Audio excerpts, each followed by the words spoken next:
Şömine başında çay. Bugünkü konuğum Abdurrahman kardeşimiz. Sevgili Tiyatrosu'nun umut vadeden, gülen yüzlerinden, sempatik kişilerinden, ağır abilerinden, yani bütün karakterleri içinde bulunduran kardeşim. Değerli kardeşim Abdurrahman, hoş geldin. Hoş bulduk Ahsen Bey. Nasılsınız? İyisiniz inşallah. Allah şükürler olsun. Siz nasılsınız? İyisiniz inşallah. Teşekkür ederiz. Sizin parlayan bir yıldızınız var. Hem tiyatroda hem de belli dizilerde sizi yavaş yavaş görmeye başladık. Sanki yakın zamanda bütün herkese aşina olacağı bir yüz geliyor diyebilir miyiz? Evet, açıkçası aslında bu işin içinde büyüdük gerçekten. Çok küçük yaşta başladım bu işe, yaklaşık 11-12 yaşlarında. Bu işe sürekli hevesliydim. Eve gelen misafirler, dedem, babam gibisinden onların taklidini yapıyordu. İşte misafiri geliyor, kilolu olsun, şey olsun, kumpir olsun. O gittikten sonra hemen onun tiplemesine giriyorum evin. Artık ne bulunuyorsa evde. Toplayıp onun tiplemesine giriyorum. Sonradan bir gün... Ben bir araya gireyim. Burada mesela sen bu taklitleri yaparken işte seni negatif anlamda aşağı çeken insanlar da mutlaka o ortamda vardır. Doğrudur. Birilerinin hoşuna gider. Ama o insanlar seni aşağı çekmek için yani otur yerine, kalk bırak çocuk değilsin sen falan diye. Bunlar seni hiç böyle duraksattı mı? Bir moralini, motivasyonunu bozdu mu? Bazen oluyor, bazen hiç kafaya takmıyorum açıkçası. Özellikle de hocayla tanıştıktan sonra bir rol almıştım bir tane sahnede, Çanakkale'de. Bigali Mehmet diye bir şey aldım. Komutan geliyor, Bigali Mehmet diye sesleniyor. Emredin komutanım. Burada emredin komutanım. O şey öyle bir demem gerekiyor ki. Çünkü açık hava. Açık havada olacak oyun. Hoca dedi ki, hem sabit duracaksın, hem emredersin komutanım diyeceksin, hem ellerin sabit duracak ama yüksek ses. O zamanlarda bende o kadar diyafram yoktu yani, yalan yok. Emredin komutanım diyecek, emredin komutanım. Ya parmakları şöyle açıyorum, emredin komutanım. Veya ayaklarımı şöyle zıplıyorum, emredin komutanım gibisinden. Bu süreç içerisinde yaklaşık prova esnasında 20-25 kişi falan bulunuyordu. Herkes gülüyor, kahkahalar, gülüşler, yok yapamıyorsun. Adam daha 5 haftadır böyle tiyatroda. İn diyor ben yapayım, hocam ne olursun diyor bu yapamayacak gibi sözlerle. Ama hocam sağ olsun her zaman şöyle bir şey derdi. Oturuyorum ben veya ağlıyorum gibisinden. Oğlum sen yapacaksın diyordu. Bunu ben söylemiyorum. Sen kendin yapacaksın. Ben elimi uzattım. Sen elimi tutacaksın. Sen kalkacaksın, ben de seni çekeceğim. Bunu birlikte yapacağız. Tamam hocam. İşte diğer arkadaşlara falan da kızıyordu baya. Üstten falan filan gibisinden girmeyin lan. Bana bu konuda çok yardımcı oldu. O yüzden o olaylardan sonra artık hani sen yapamıyorsun, sen edemiyorsun diyenleri artık hiç kafaya takmıyorum yani kendisi. Ben kendi açımdan baktığımda ilk başladığım günlerle şu anki günleri kıyaslasak neredeyse aralarında 360 derece değişim var. Ya şimdi bence de şöyle, bu tür konulara ilgi duyan sinemadır, tiyatrodur. E, Ev ortamında bu sıcaklığı yaşayan kişilerde veya ev ortamında bazı sıkıntıları, problemleri yaşayan ailelerden çıkan çocuklarda bir başarı görülüyor. Bizim programımızın formatı da ondan dolayı ev formatı. E, Yani eskiden de olur diye böyle ev ortamları bir sobanın başına toplanır, çay içilir. Hani televizyon o zamanlar böyle ikinci plandadır. Bugün baktığımızda eski filmler hala bir özlem duyuyoruz ya. İşte bence ondan kaynaklanıyor. Eskiden çünkü belli kanallar vardı. Ve o kanallara bağlanıp ve orada herkes kilitlenir. O film hakkında herkes yorum yapardı. Şimdi her odada farklı bir televizyon, herkesin izlediği farklı bir dizi var. Biz şimdi baktığımızda bunun eksikliğini biz kendi ülkemizde net bir şekilde görüyoruz. Aslında yurt dışına baktığımızda insanların hiçbir şekilde hayat felsefeleri, hayat bakışları değişmiyor.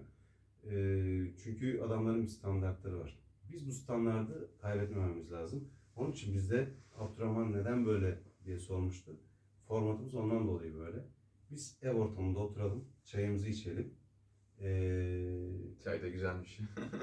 Afiyet olsun. Teşekkür ederim. Bizi gerçekten yaptığı işlerle, tavrıyla her zaman onurlandıran ve saygın kişiyle de bu piyasaya renk katacak bir arkadaşımız, bir kardeşimiz olarak görüyoruz.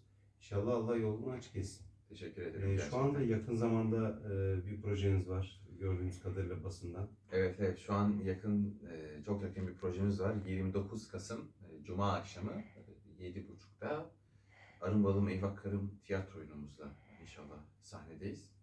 Umarım çok güzel bir oyun olacak. Önceden sahneye çıkmıştık, oyunu oynamıştık. Gayet güzel geçti. İnşallah bu oyun daha güzel performansla, daha güzel esprilerle güle güle öleceğiz inşallah. Yakın zamanda 29 Ekim'de çok güzel, çok anlamlı bir tiyatro oyunu vardı. Orada da gerçekten Seyirci Tiyatrosu ve oyuncuları üstün bir performans gösterdi. Ben de orada acizane bulundum ve bu ekibin içerisinde olmaktan gerçekten onur duydum, çok mutlu oldum. Biz ayların 29'larına abone olduk artık. 29 Ekim, 29 Kasım. Bir dahaki 29 hangi tarihe denk gelir bilmiyorum, hangi aya denk gelir bilmiyorum ama orada sürpriz bir projemiz var. Ben öyle diyorum, bilmiyorum. Sen de aynı düşüncede misin? Ben de aynı düşüncedeyim. 2024-2025 harika bir sezon olacak. Efsane oyunlarla karşınızdayız gerçekten. Abi sen bir şekilde bal. Abdurrahman önümüzdeki haftaki komedi oyununun şeyine girdi, rolüne girmiş vaziyette. Ağır abi Abdurrahman yerini komik Abdurrahman'a bıraktı. Oradaki karakteriyle de çok seyircinin dikkatini çeken, gerçekten üst segment bir oyun oynayan ve bu oyunda biraz daha farklı bir seviyede göreceğiz diye biliyorum. Ve ben kendisiyle gerçekten rol almaktan, aynı sahneyi paylaşmaktan çok mutlu oldum. Ben ilk bu tiyatro komedi oyununda Dağlı İhsan rolünde yalnızdım. Bir sıkıntım vardı. Yani bir daralıyordum. Yanında birisi olması lazımdı. Hoca da sağ olsun o sıkıntıyı fark etti. Abdurrahman'ı yanıma koydu ve kendisi beni çok rahatlattı. Kendisiyle ve bütün ekip arkadaşlarımızla gerçekten çok gurur duyuyoruz. Güzel bir oyun olacağını düşünüyoruz. Dışarıdan çünkü çok güzel gözle bakanlar da var, farklı düşüncede olanlar da var. Onlar için ne dersin?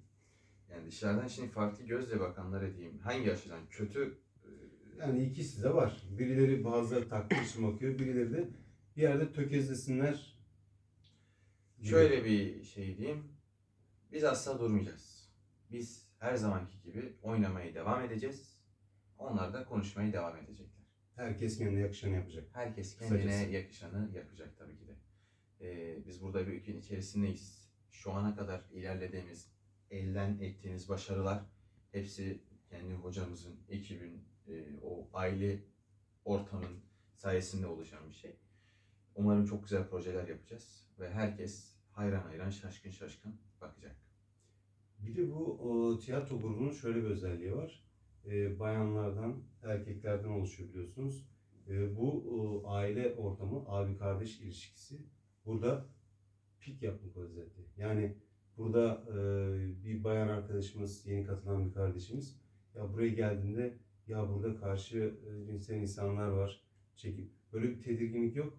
Biz orayı evimizin bir odası gibi görüyoruz. O şekilde düşünüyoruz. Oradaki bayan kardeşlerimiz o gözle bakıyoruz. Farklı bir şekilde bakan bir kardeşimiz kesinlikle ve hatta yoktur. Kesinlikle. Bu konuda bütün ekibinde bu şekilde olduğunu düşünüyorum. Aynen. Özellikle hocanın, Olcay Bey'in bu konuda çok hassas olduğunu net bir şekilde söyleyebilirim. Hani bir laf vardır ya, insanlar ulaşamadığı şeye mundar derler diye.